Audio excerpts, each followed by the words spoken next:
Mai e mult? Nu, ajungem imediat.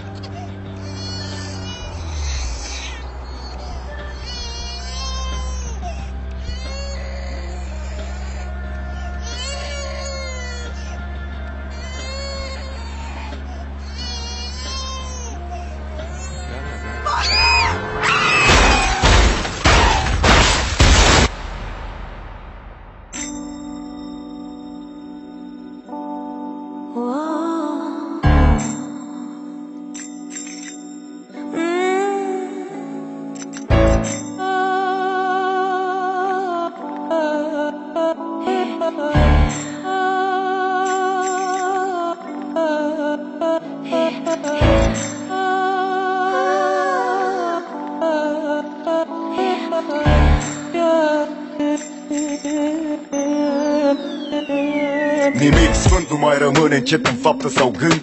Animale cu două picioare merg pe pământ. Sângele se face apă, rude schimbă fața.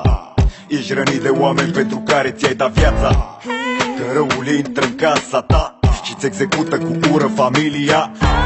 Fenomene, reacții, gesturi extreme, sentimente tâmpite, alcool, ceva lovele. Și cred în Dumnezeu și am păcatele mele. Îți spun, nu înțelegi aiurea, n-am venit să o dau în stele. Nu caut mântuire, nu mă schimb, nu sunt un sfânt. Și văd lucruri care vă oricare lasă mut. Cum își omoară găinarii copiii fără cuvinte. E puțin sus de sperii să auzi ce au în minte.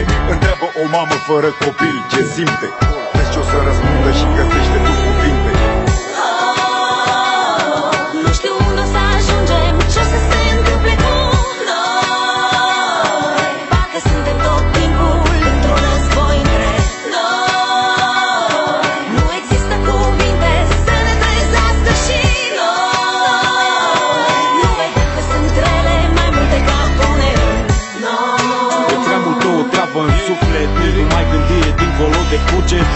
Ești vampirii la lumină, e durere. Sentimentele scălcate în picioare la vedere.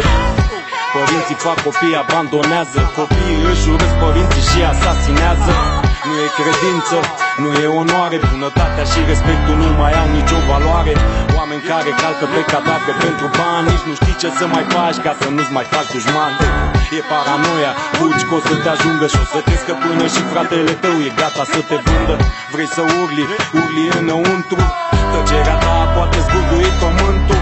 Ai grijă de familie și ține minte. Caracterul omenesc te lasă des fără cuvinte.